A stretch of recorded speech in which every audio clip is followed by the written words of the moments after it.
ನಮಸ್ಕಾರ ವೀಕ್ಷಕರೇ, Kannada astro media ಚಾನಲ್ಗೆ ನೀವೆಲ್ಲರಿಗೂ ಆತ್ಮೀಯವಾದ ಸ್ವಾಗತ. ನಮ್ಮ ಜೊತೆ ಇದ್ದಾರೆ ಶ್ರೀ ಸಂತೋಷ್ ಭಟ್ ಗುರುಜಿಯವರು, ದೀಪಯಕ್ಷಿಣಿ ಆರಾಧಕರು ಹಾಗೂ ಪ್ರಶ್ನಾಶಾಸ್ತ್ರದ ತಂತ್ರಜ್ಞರು. ನಮಸ್ಕಾರ ಗುರುಗಳೇ. ಇವತ್ತು ಒಂದು ಅದ್ಭುತವಾದ ಮಾಹಿತಿಯೊಂದಿಗೆ ಗುರುಗಳು ನಮ್ಮ ಜೊತೆ ಇದ್ದಾರೆ.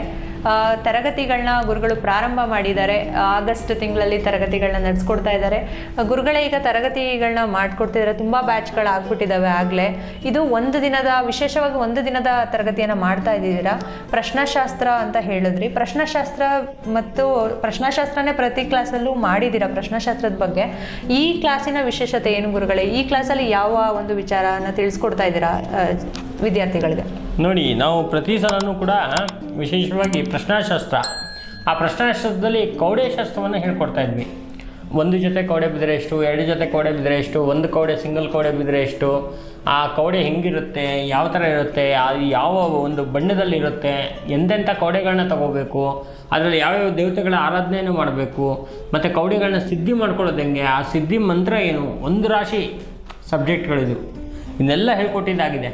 ಈಗ ಏನು ಸ್ಪೆಷಲ್ ಅಂತ ಹೇಳಿದ್ರೆ, ಈ ಕ್ಲಾಸಲ್ಲಿ ಕೌಡೆನೂ ಹೇಳ್ಕೊಡ್ತೀವಿ, ಆ ಜೊತೆಗೆ ತಾಂಬೂಲ ಶಾಸ್ತ್ರ, ವಿಳ್ಯದೆಲೆಯಿಂದ ಹೇಳುವಂಥ ಶಾಸ್ತ್ರ, ಬಹಳ ಅದ್ಭುತವಾದ ಆಗಿರೋ ಶಾಸ್ತ್ರ ಇದು ದೇವಾಲಯಗಳ ಬಗ್ಗೆ, ದೇವಸ್ಥಾನದಲ್ಲಿ ಇರ್ತಕ್ಕಂಥವ್ರಿಗೆ ಹೆಲ್ಪ್ ಆಗುತ್ತೆ.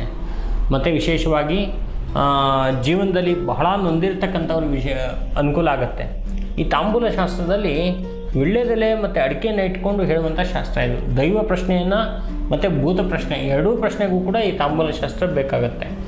ಮತ್ತು ಈ ವಿಶೇಷವಾಗಿ ಏನಪ್ಪ ಅಂತ ಹೇಳಿದರೆ, ಈ ಕೌಡೆ ಶಾಸ್ತ್ರ, ತಾಂಬೂಲ ಶಾಸ್ತ್ರ ಜೊತೆಗೆ ನಾವು ಬರೀ ಪ್ರಶ್ನೆ ಕೇಳೋದು, ಉತ್ತರ ಹೇಳೋದು ಅಷ್ಟೇ ಸಾಕಾ? ಅದಕ್ಕೆ ಪರಿಹಾರ ಮಾಡಬೇಕಲ್ಲ.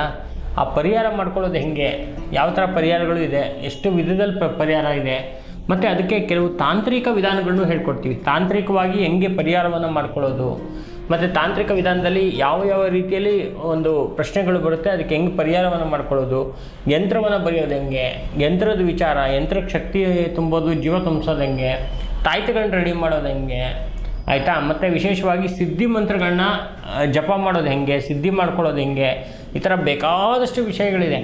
ಇದೆಲ್ಲ ಸೇರಿ ಈ ಸಲ ಒಂದೇ ಒಂದು ದಿನದ ಕ್ಲಾಸು ಮಾಡಬೇಕು ಅಂತ, ಅದರಲ್ಲಿ ಎಲ್ಲವನ್ನು ಹೇಳ್ಕೊಡ್ಬೇಕು ಅಂತಕ್ಕಂಥ ಒಂದು ಸಂಕಲ್ಪ ಇದೆ. ಇದಕ್ಕೆ ಪೂರಕವಾಗಿ ಏನಪ್ಪ ಅಂದರೆ, ಒಂದಿನದಲ್ಲೇ ಗುರುಗಳೆಲ್ಲ ಹೇಳ್ಕೊಟ್ಬಿಡ್ತಾರಾ?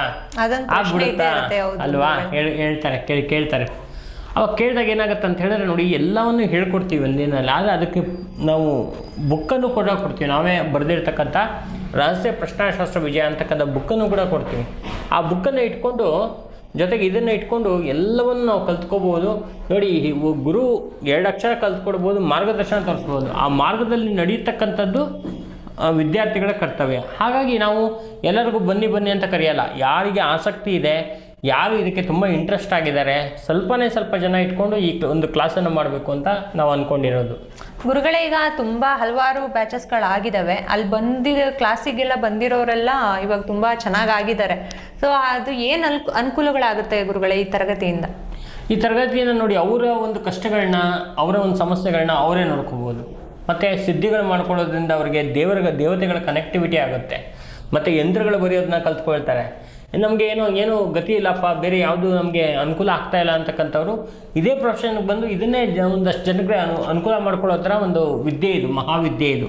ಮತ್ತು ಒಂದಷ್ಟು ಜನಗಳಿಗೆ ಬಹಳ ಸಮಸ್ಯೆ ಆಗಿದೆ, ಕಷ್ಟ ಆಗಿದೆ ಅಂದರೆ, ಎಲ್ಲ ಕಡೆ ಹೋಗಿ ಒಂದು 100,000 ರೂಪಾಯಿ, 1,000 ರೂಪಾಯಿ, ಲಕ್ಷ ರೂಪಾಯಿ ಸುರಿಯೋ ಬದಲು ಅವರಾಗ ಅದನ್ನು ಅವ್ರು ಸಿದ್ಧಿ ಮಾಡ್ಕೊಂಡು ಅವರ ಯಂತ್ರಗಳನ್ನ ಬರ್ಕೋಬೋದು, ತಾಯ್ತಗಳನ್ನ ಮಾಡ್ಕೋಬೋದು, ತಂತ್ರಗಳಿಂದ ಎಲ್ಲವನ್ನು ಕ್ಲಿಯರ್ ಮಾಡ್ಕೋಬೋದು. ಅಂಥ ಮಹಾವಿದ್ಯೆನ ಇವತ್ತಿನ ದಿವಸ ನಾವು ಜನಗಳಿಗೆಲ್ಲ ಹೇಳ್ಕೊಡ್ತಾ ಇದ್ದೀವಿ. ನೆಕ್ಸ್ಟ್ ಬ್ಯಾಚಲ್ಲೂ ಕೂಡ ಇನ್ನೂ ಚೆನ್ನಾಗಿರ್ತಕ್ಕಂಥ ಕೆಲವು ವಿಚಾರಗಳನ್ನು ಕೂಡ ಹೇಳ್ಕೊಡ್ತೀವಿ. ಈ ತರಗತಿಯಲ್ಲಿ ವಿಶೇಷವಾಗಿ ತಾಂಬೂಲ ಶಾಸ್ತ್ರದ ಬಗ್ಗೆ ತಿಳಿಸ್ಕೊಡ್ತೀನಿ ಅಂತ ಹೇಳಿದ್ದೀರಾ ಗುರುಗಳೇ. ಅದನ್ನು ಹೇಗೆ ಅಂದರೆ ಒಂದೇ ದಿನದ ಕ್ಲಾಸ್ ಬೇರೆ, ಅವ್ರ ಪ್ರಶ್ನೆ ಇರುತ್ತೆ, ಒಂದಿನದಲ್ಲಿ ಇದೆಲ್ಲ ಇಷ್ಟೊಂದೆಲ್ಲ ಕಲಿಯೋಕ್ಕಾಗುತ್ತಾ, ಕಲ್ತು ಬಿಡ್ತೀವ ಅನ್ನೋದೊಂದು ಪ್ರಶ್ನೆ ಇರುತ್ತೆ. ಈ ತಾಂಬೂಲ ಶಾಸ್ತ್ರದ ಬಗ್ಗೆ ಹೇಗೆ ತಿಳಿಸ್ಕೊಡ್ತೀರಾ ಗುರುಗಳೇ? ಅಂದರೆ ತೋರಿಸೋದೇನಾದರೂ ಇರುತ್ತಾ? ಹೌದು, ನೋಡಿ, ಇದರಲ್ಲಿ ಏನಾಗುತ್ತೆ ಗೊತ್ತಾ, ಕ್ಲಾಸಲ್ಲಿ ನಾವು ಬರೀ ಹೇಳೋದು, ಪಾಠ ಮಾಡೋದು ಅಷ್ಟೇ ಅಲ್ಲ, ಪ್ರಾಕ್ಟಿಕಲಾಗಿ ವಿಳ್ಯದೆಲೆ ತೋರಿಸಿ, ಆ ವಿಳ್ಯದಲ್ಲಿ ಯಾವ್ಯಾವ ಥರ ರೇಖೆಗಳಿರುತ್ತೆ, ಅದು ಏನೇನು ಮಾಡುತ್ತೆ, ಏನೇನು ಸೂಚನೆ ಮಾಡಿ, ಎಲ್ಲವನ್ನು ಹೇಳ್ಕೊಡ್ತೀವಿ. ಕಂಪ್ಲೀಟಾಗಿ ಹೇಳ್ಕೊಡುವಂಥ ಒಂದು ತರಗತಿ ಇದು. ಖಂಡಿತವಾಗ್ಲೂ ಎಲ್ಲವೂ ಇರುತ್ತೆ. ಎಷ್ಟು ಜನಕ್ಕೆ ಆದ್ಯತೆ ಇದೆ ಗುರುಗಳೇ ಈ ಕ್ಲಾಸಲ್ಲಿ? ನೋಡಿ, ಇದಕ್ಕೆ ಜಾಸ್ತಿ ಜನಕ್ಕೆ ನಾವು ತೊಗೊಳ್ತಾ ಇಲ್ಲ. ಸುಮಾರು 10 ರಿಂದ 15 ಜನ ಸಾಕು ಅಂತ ಅಂದ್ಕೊಂಡಿದ್ವಿ. ಯಾರಿಗೆ ಬಹಳ ಇಂಟ್ರೆಸ್ಟ್ ಇದೆ, ನಾವು ಇದನ್ನು ಕಲ್ತ್ಕೊಂಡು ಜೀವನದಲ್ಲಿ ಸ್ವಲ್ಪ ಒಂದು ಅನುಕೂಲ ಮಾಡ್ಕೊಳ್ತೀವಿ ಅಂತಕ್ಕಂಥವ್ರು ಈ ಕ್ಲಾಸ್ಗೆ ಖಂಡಿತವಾಗ್ಲೂ ಬರ್ಬೋದು. ನೋಡಿದ್ರಲ್ಲ ವೀಕ್ಷಕರೇ, ಗುರುಗಳು ತರಗತಿಗಳನ್ನ ನಡೆಸ್ಕೊಡ್ತಾ ಇದ್ದಾರೆ. ಒಂದು ದಿನದ ತರಗತಿ ತುಂಬ ಅದ್ಭುತವಾದ ತರಗತಿ. ಈ ಸಲದ ತರಗತಿ ಅಂತೂ ತುಂಬ ವಿಶೇಷವಾಗಿರುತ್ತೆ. ತಾಂಬೂಲಶಾಸ್ತ್ರ ಕೂಡ ಮಾಡ್ತಾ ಇದ್ದಾರೆ ಗುರುಗಳು. ಇನ್ನೂ ಸಂಪೂರ್ಣ ಮಾಹಿತಿ ಬೇಕು ಅಂದರೆ ಸ್ಕ್ರೀನ್ ಮೇಲೆ ಬರ್ತಿರೋ ನಂಬರ್ಗೆ ಕಾಂಟ್ಯಾಕ್ಟ್ ಮಾಡಿ.